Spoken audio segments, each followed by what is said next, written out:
오늘의 중고차 퀴즈. 요거는 정말 쉽네요. 정말 쉬운데 여러분들이 조금 어려워하시는 분들도 계시는 것 같아서 오늘은 굉장히 쉽게 냈습니다. 요것은 무슨 차량일까요? 정답을 아시는 분들은 댓글에 적어주시면 제가 정답 여부 말씀드리도록 하겠습니다.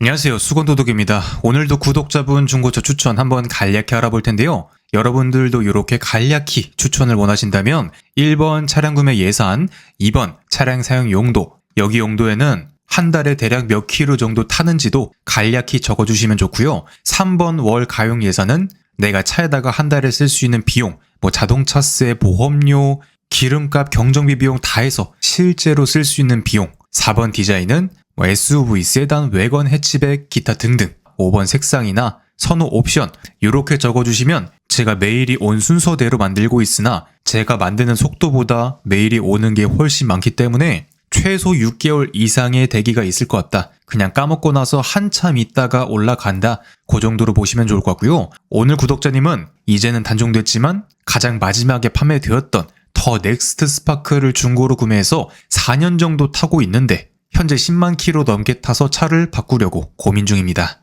연간 주행거리는 15,000에서 2만 정도 하이브리드 차량을 보고 있고 구매 예산은 차값과 취등록세까지 다 해서 실구매가 2천만 원 중반, 사용 용도는 평일 출퇴근, 주말 차박이나 캠핑, 월 가용 예산은 70만 원 이하, 키로수와 하이브리드 차량임을 생각했을 땐 월 예산이 꽤나 넉넉하다. 그리고 디자인은 차박을 하고 싶어서 SUV 선호, 5번 색상은 검정색이나 쥐색, 선 옵션은 열선 통풍 시트, 스마트키 하이패스 정도만 필수로 있었으면 좋겠어요. 현재 니로 하이브리드, XM3 하이브리드, 스포티지 하이브리드 정도 중고로 보고 있는데 이외에도 추천하는 차량이 있다면 부탁드립니다. 이렇게 말씀을 주셨고요. 가장 먼저 말씀을 드리고 싶은 건 지금 니로 하브, XM3, 스포티지 하이브리드 이 친구들 모두 다 만약에 니로를 신형으로 말씀하셨다면 꽤나 인기 차량인 만큼 감가가 거의 안 돼서 신차로 보는 게 조금 더 유리할 수 있다. 물론 XM3는 중고가가 정말 폭탄급으로 떨어지는 편이긴 하지만 아직 하이브리드의 그 감가가 만족할 만큼 되지 않았기 때문에 중고로 보기에는 많이 아쉬운 면이 있고 스포티지 하이브리드도 신차값이 3,500 스타트긴 하지만 중고차 값도 3천만 원 전후기 때문에 굳이 그 정도까지 비용을 줘가면서 중고로 구매하기에는 너무나도 인기 차량이다. 그렇게 말씀을 드리고 싶고 차박을 하고 싶어서 SUV 선호인데 니로 하이브리드 누워보신 분들은 잘 아시겠지만 일단 트렁크에 있는 턱도 불편하고 2열 눕히고 1열까지 앞으로 쭉 당기고 시트 사이 막아주는 격벽 치고 시트 사이를 넓혀주는 연장 킷 깔고 평탄화 키트 깔고 해도 니로는 성인 남성이 눕기에는 약간 어려움이 있다. 성인 남성뿐만 아니라 성인이 눕기에는 어려움이 있는 차량이다. 그렇게 생각이 들고요. 최소 스포티지 정도의 덩치는 되어야 하는데 말씀드린 대로 스포티지는 신차로 구매하시는 게 훨씬 좋을 수 있다.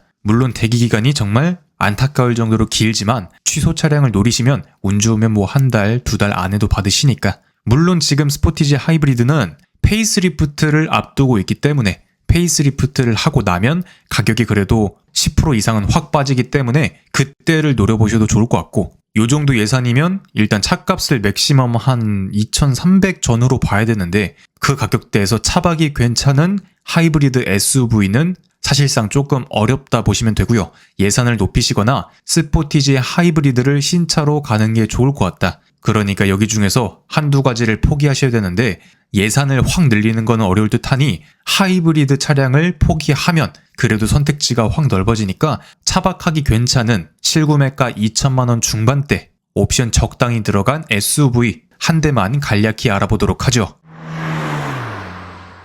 오늘 알아볼 친구는 팰리세이드입니다. 팰리세이드가 2천만 원 초반대라고 이렇게 잠시 생각이 들 수 있는데 연식이 꽤나 되었고 애초에 신차가가 기본 등급 기준 한 3천만 원 중후반대 형성되어 있다 보니까 아직 풀 체인지가 안 되고 페이스리프트만 됐기 때문에 감가가 대박으로 먹진 않았어. 근데 그래도 중고로 구매하기에 나쁘지 않은 값이 되어서 오늘은 팰리세이드를 한번 알아볼 거고요. 이 친구는 가솔린과 디젤 두 가지가 있는데 가솔린은 무려 3.8 6기통이다. 힘은 디젤 대비 곱빼기로 좋고 세금도 곱빼기, 연비는 훨씬 안 좋고 여러 가지 장단점이 있지만 제가 둘 다 경험해봤을 때 만족도는 가솔린이 훨씬 높다. 비용만 견뎌낼 수 있다면 거의 실체감 되는 연비가 리터당 한 8km 전후로 나오는 것 같고 디젤은 한 10km, 11km 나왔던 것 같은데 이러면 거의 유류비가 30-40% 차이가 나긴 하는데 훨씬 좋은 그 주행감, 정말 힘이 부족하지 않게 툭툭 치고 나가는 거랑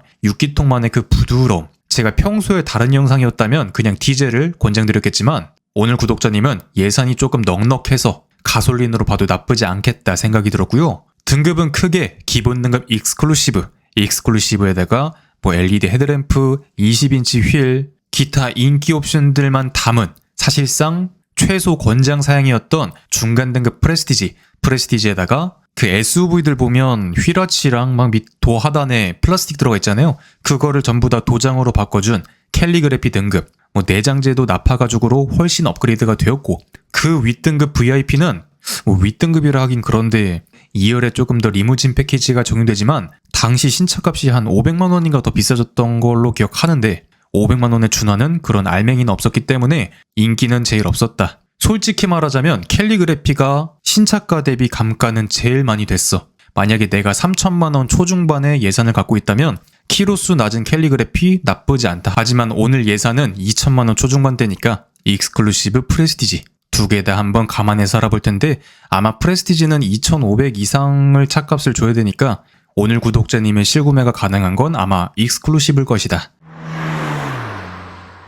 이렇게 차량의 리스트가 나오는데 말씀드린 대로 익스클루시브는 깡통이다. 대략 20년식 10만 킬로, 2,380만 원 이렇게 전후로 있는데 사고 이력이 있거나 영업 이력이 있는 친구들은 비교적 저렴한 값에 구매할 수 있다. 만약 나는 중간 등급 프레스티지 이상으로 보고 싶다 하시는 분들은 영업 이력을 제가 굳이 권장드리진 않지만 그것도 수요가 있으니까 그렇게 파는 거겠죠? 그렇게 가시면 될 것 같고 오늘은 그냥 영업 이력 없는 20년식 11만 킬로 2,380만 원 이 친구로 알아볼 텐데 팰리세이드는 정말 인기 중고차기 때문에 발품을 열심히 판다 해서 요 정도 값에서 크게 줄이긴 어렵다.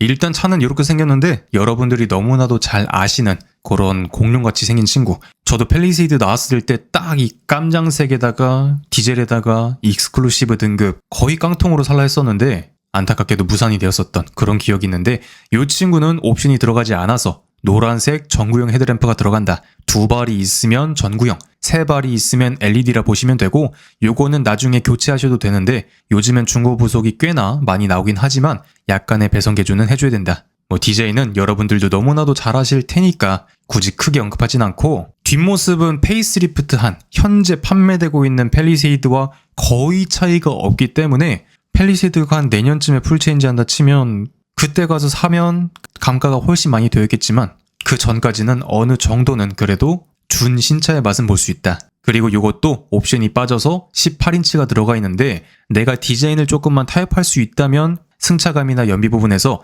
패밀리카 SUV를 생각했을 땐 장점이 조금 더 많기 때문에 이거는 여러분들의 상황에 맞춰 선택하시면 될 것 같고 윗등급부터 무조건 20인치다. 20인치는 갖고 와서 타이어 바꾸려면 그래도 뭐 돈 100만 원은 들어가니까 18인치는 한 5, 60만 원 들어가니까 20인치 사양을 보시는 분들은 타이어 상태를 꼭 한번 살펴보시면 좋을 것 같다. 그리고 3.8 GDI이긴 하지만 이렇다 할 고질병은 없습니다. 터보차저도 없고 엔진이 열을 많이 받는 것도 아니고 꽤나 여유로운 엔진룸 공간을 갖고 있어서 누유나 누수가 세고 세진 않았고 있더라도 그렇게 심하지 않고 하지만 제가 늘 말씀드리듯 잘 닦아놓으면 성능장애 안 걸리고 그렇게 넘어오는 친구들이 있으니까 그래도 키로수가 어느 정도 있는 차량이기 때문에 차량을 타시다가 한 달 2,000km 안에 점검을 한번 꼭 해주시는 것을 권장드리고 싶고요. 이 정도 갖고 오셨다면 제가 지금까지 많은 차량을 봤지만 변속기 오일을 바꾸는 사람들은 거의 없었다. 그러니까 이 정도 키로수면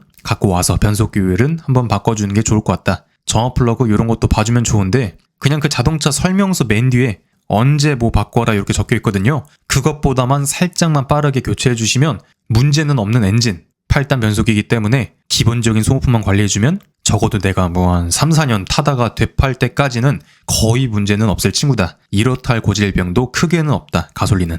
그리고 인테리어는 정말 시원시원한데 기본 등급 익스클루시브 연식 제일 빠른 것들, 그러니까 팰리세이드 한 18년식, 19년식 있잖아요. 연식 개선이 안 된 애들은 여기 블루링크가 들어간 순정 내비게이션 사양이 없는 경우가 있습니다. 여기 그냥 8인치 디스플레이 오디오만 들어가 있는 경우가 있는데 이게 왜 중요하냐면 블루링크 제가 늘 말씀드리지만 내 스마트폰으로 미리 시동도 걸고 에어컨도 켜두고 그런 거 정말 좋지만 커넥티드카 가입 경력이 있다면 자동차 보험료가 꽤나 쏠쏠하게 할인이 되기 때문에 그런 것들도 꼭 챙기시면 좋을 것 같다. 그리고 계기판은 안타깝게 거의 아반떼랑 큰 차이가 없는 이런 사양인데 윗등급 프레스티지부터는 7인치 계기판이 들어가고 최상위 등급에선 풀사이즈 계기판이 들어가는데 나는 실내 인테리어가 정말 예뻤으면 좋겠어 하시는 분들은 중고차값 5,600 정도 올려서 3천만 원 초중반에서 캘리그래피 모델로 보시면 좋을 것 같다. 그리고 이렇게 버튼으로 변속을 할 수 있는 호불호가 많이 갈리는 친구가 들어있고요. 버튼 배열은 최신형 차량들처럼 터치가 되는 것도 아니고 공조 인포테인먼트 전환이 되는 것도 아니지만 저는 그냥 이렇게 버튼식이 그래도 쓰기 편하더라고요. 그리고 드라이브 모드가 여기 있는데 컴포트, 스포츠, 에코 다양하게 있지만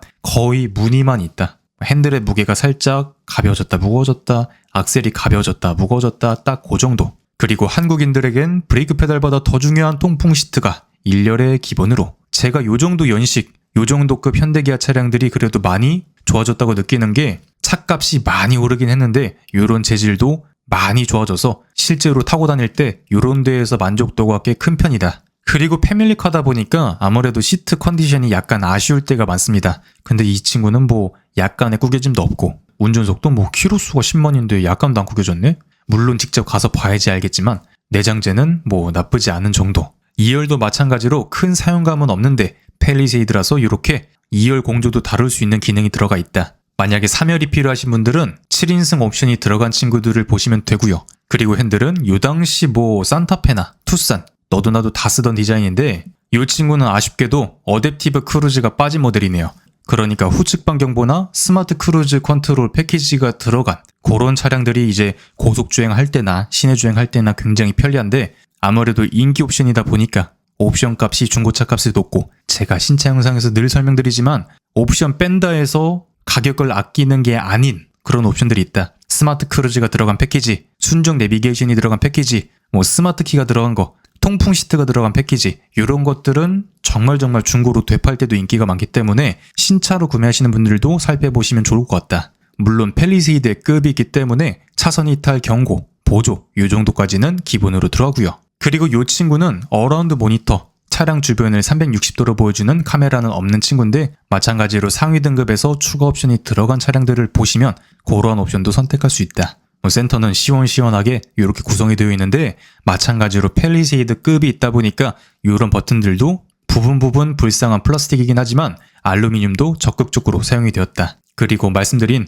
2열 공조기 컨트롤러, 그러니까 운전석, 조수석, 후열까지 각자 원하는 온도로 설정할 수 있는 3존 공조 시스템이다. 그리고 요즘에는 캐스퍼나 토레스 이런 친구들에서 말고는 보기 힘든 하이패스가 들어간 뚱뚱한 룸미러. 그리고 보시면 이 친구는 7인승 패키지가 들어가는데 실물로 보신 분들은 정말 잘 아시겠지만 2열을 눕힌다, 1열을 앞으로 굳이 밀지 않더라도 여기만 해도 거의 풀 플랫에 평탄화된 넓은 공간이 나온다. 물론 성인 남성은 좌식이 살짝 어려울 수는 있어. 그거는 모하비도 마찬가지고 좌식이 어려울 수는 있으나 이 공간성 자체는 성인 2명, 아이 1명도 어찌어찌 잘 수 있는 정도다. 국산차 중에서는 거의 최고의 트렁크 공간을 보여주는 친구다. 차박할 때 부족함이 없다. 니로의 실제 공간은 여기서 요만큼까지 한 요 정도라고 보면 된다. 실제 공간은. 오늘은 팰리세이드에 대해서 한번 알아봤습니다. 스파크 타시다가 팰리세이드 넘어가시면 거의 원룸에서 한 32평짜리 아파트로 넘어가는 건데 출력이나 덩치나 여러모로 엄청난 체감이 들 것이라 생각이 들고 연간 주행거리 15,000에서 2만 킬로 하이브리드 자동차였지만 차박할 수 있는 덩치 넉넉한 SUV는 약간 보기 힘들어서 오늘은 팰리세이드 가솔린 중고차로 봤고요. 신차 값은 디젤이 거의 실구매가 200만원 정도가 비쌌지만 중고차로 볼 때는 거의 비슷하니까 장거리를 많이 타셔서 디젤이 필요해. 물론 디젤은 말씀드린 대로 출력도 아쉽고 2열 탑승객의 만족도가 훨씬 떨어져. 하지만 고속도로 주행이 많다면 디젤은 어쩔 수 없는 선택일 수도 있으니까 주행거리가 많으신 분들은 디젤로 보시면 좋을 것 같고 이 정도 조건에서 하이브리드 한 번만 포기하시면 나머지는 정말 일사천리로 그렇게 진행될 수 있는 팰리세이드라고 생각이 드네요. 이 정도면 그래도 한 달에 1,500km 정도 탄다 치면 기름값으로 한 30만 원 정도 나갈 것 같습니다. 이 친구에 대한 총점은 2천만 원 중반대, 이 정도 옵션, 덩치, 성능, 하지만 높은 세금과 낮은 연비 이런 걸 생각했을 때 10점 만점에 한 8.9점 정도 줄 수 있을 것 같네요. 높은 유지비가 다른 분들에게는 조금 큰 단점으로 다가올 수 있기 때문에 그렇게 생각이 드네요.